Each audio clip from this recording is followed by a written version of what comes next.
పరిణయం chapter 48. Deal చేయడానికి నా friend ఉన్నాడు, వాడు బాగా డీల్ చేస్తాడు అని ఫోన్ చేసి మ్యాటర్ చెప్తాడు.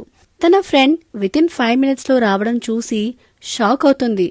తను షాక్ అయింది స్పీడ్కి కాదు, ఆ పర్సన్కి. అప్పటికే చేతికైన గాయం నుంచి బ్లడ్ వస్తుంటే తనని తీసుకెళ్లి కూర్చోపెట్టి ఫస్ట్ ఎయిడ్ చేసి కట్టుకట్టి ప్రమాదం లేదు, రేపు హాస్పిటల్కి వెళ్దాం అని ఆర్యన్ బేస్ వాయిస్తో అంటాడు.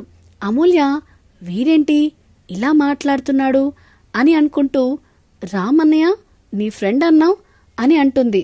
రామ్ చిన్నగా నవ్వుతూ వీడేరా అని అంటాడు. అమూల్య షాకింగ్గా అరుస్తూ, నో, నీ ఫ్రెండ్ అతను ఒక రౌడీ, మనుషుల్ని చంపుతాడు అని అంటుంది. రామ్, అమూల్య అలా అనకు, సిఐడి హెడ్ ఆఫీసర్ తను అని అంటాడు. అందర్నీ మోసం చేస్తున్నాడన్నయ్య అని అంటుంది. ఆర్యన్ కోపంగా, నాకు ఎవరిని మోసం చేయాల్సిన అవసరం లేదు, అలాగే నేను కనిపించిన ప్రతిసారి క్రిమినల్ని చూసినట్టు చూడకు, నువ్విప్పుడు ఉంది నా ఇంట్లోనే అని అంటాడు. నేను నమ్మను అని అంటుంది అమూల్య. నిన్ను నమ్మించాల్సిన అవసరం నాకు లేదు అని అంటాడు ఆర్యన్. రామ్, నిజం సిస్టర్, వాడు చెప్పేది నిజమే, నేను కూడా ఒక అండర్ కవర్ కాప్ని, నా పేరు కౌశల్ అని అంటాడు. ప్రూఫ్ ఏంటి అని అమూల్య షాక్తో కళ్ళు పెద్దగా చేసి అడుగుతుంది. అమూల్యకి గోడ మీద ఉన్న వాళ్ళు ఇద్దరు యూనిఫామ్లో ఉన్న ఫొటోస్ చూపిస్తూ, దీని గ్రాఫిక్స్ అంటే నేనేం చేయలేను సిస్టర్ అని అంటాడు. అమూల్యకి ఏం చేయాలో అర్థం కాక కళ్ళు మూసుకుని గట్టిగా ఊపిరి తీసుకుని కళ్ళు తెరిచి ఓకే థ్యాంక్స్ అని వెళ్తుంటే ఆర్యన్ ఆపి, ఎక్కడికి అని అడుగుతాడు. ఇంటికి అని అంటుంది. చావాలనుందా అని అంటాడు ఆర్యన్. లేదు, కానీ ఇక్కడ ఉండాలని లేదు అని అంటుంది అమూల్య. ఆర్యన్ కోపంతో చూసేసరికి అమూల్య భయపడి నసుకుతూ, ఈ టైంలో ఇక్కడుండాలి అని లేదు అని అంటుంది. సరే, నేను సాల్వ్ చేసి వస్తా అని ఆర్యన్ వెళ్ళి డోర్ లాక్ ఓపెన్ చేసి చూసేసరికి వాడు కింద పడి నొప్పుతో కొట్టుకోవడం చూసి, రేయ్ ఎవరు పంపారా నిన్ను అని కొడుతూ ఉంటాడు. ఆ వ్యక్తి, సార్ ఎవరో తెలియదు సార్, ఆ అమ్మాయి ఫోటో పంపించి చంపితే 50 లక్షలు ఇస్తామనేసరికి డబ్బుకి కకృతిపడి చేశాను సార్, అంతకు మించి ఏమీ తెలియదు అని అంటాడు. ఆర్యన్ 4 పీకి, రేయ్ నిన్ను అని కొట్టాలి అని చూసేసరికి స్పృహ కోల్పోవడంతో చేసేది లేక వాడిని కారులో వేసి తన ఇంటికి రాగానే కౌశల్తో నవ్వుతూ మాట్లాడుతున్న అమూల్యను చూసి, నొప్పి లేదా అని అడుగుతాడు. అమూల్య ఫ్రీజ్ అయ్యి, అన్నయ్య మాట్లాడిస్తున్నాడు నొప్పి మర్చిపోవడానికి అని అంటుంది. సరే పద హాస్పిటల్కి వెళ్దాం అని అంటాడు ఆర్యన్. ఇందాక వద్దు అన్నావు అని అడుగుతుంది అమూల్య. ఆర్యన్ కోపంగా, అదంతా అనవసరం, ఇప్పుడు రా అంటాడు.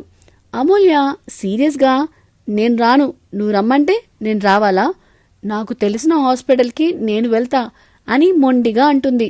అమూల్య కేవలం తన ముందు గీవప్ అవ్వకూడదు అని మాత్రమే, కానీ చాలా పెయిన్గా ఉంటుంది తనకి. అయితే ఆర్యన్ కోపంగా, కౌశల్ మీ చెల్లిని తీసుకునిరా వితిన్ 2 minutes అని ఆర్డర్ చేసి వెళ్ళిపోతాడు.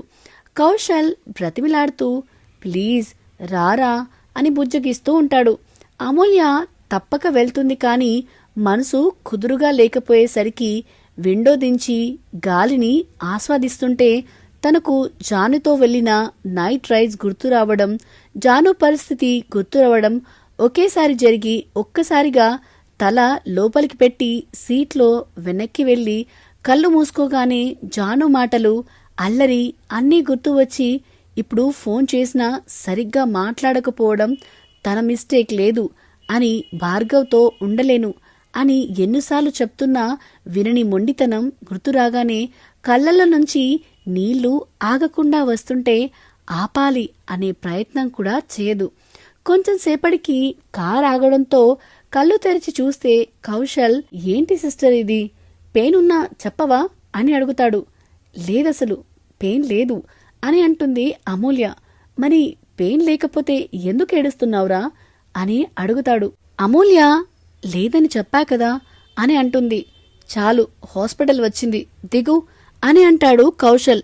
అమూల్య దిగి హాస్పిటల్ లోపలికి వెళ్లి చూస్తే ఆర్యన్ ఎవరితోనో మాట్లాడుతుంటే తనకి ఆపోజిట్ డైరెక్షన్లో చక్రిని చూసి దగ్గరికి వెళ్లి ఎలా ఉన్నావన్నయ్య అని అడుగుతుంది. చక్రి నేను బావున్నారా, నువ్వేంటిక్కడా ఈ టైంలో అని అడుగుతాడు. అమూల్య తన భుజానికైన గాయం చూపిస్తే చక్రి పదరా నేను ట్రీట్ చేస్తాను అని అంటాడు. నీకు వీడు ముందే తెలుసా అని ఆర్యన్ వాయిస్ వినిపించడంతో అమూల్య చూసి తెలుసు, కొద్దిగా పరిచయం ఉంది అని అంటుంది. రేయ్ ట్రీట్మెంట్ మంచిగా చేయరా అంటాడు ఆర్యన్. చక్రి సరే అని తనని తీసుకెళ్లి ట్రీట్ చేశాక జాగ్రత్తలు చెప్పి వెళ్తుంటే అమూల్య అన్నయ్య 1 మినిట్, భాస్కర్ అన్నయ్య ఎలా ఉన్నాడు, ఇంకా జాను ఎలా ఉన్నారు అని అడుగుతుంది. సో ఇదేనండి పరిణయం 48th చాప్టర్. ఈ వీడియో కనుక మీకు నచ్చినట్టయితే please like, share and comment చేయండి. అలానే ఇలాంటి కొత్త కొత్త కథల కోసం మన channel the novel whisperer with విన్యాని సబ్స్క్రైబ్ చేసుకోండి. Thank you.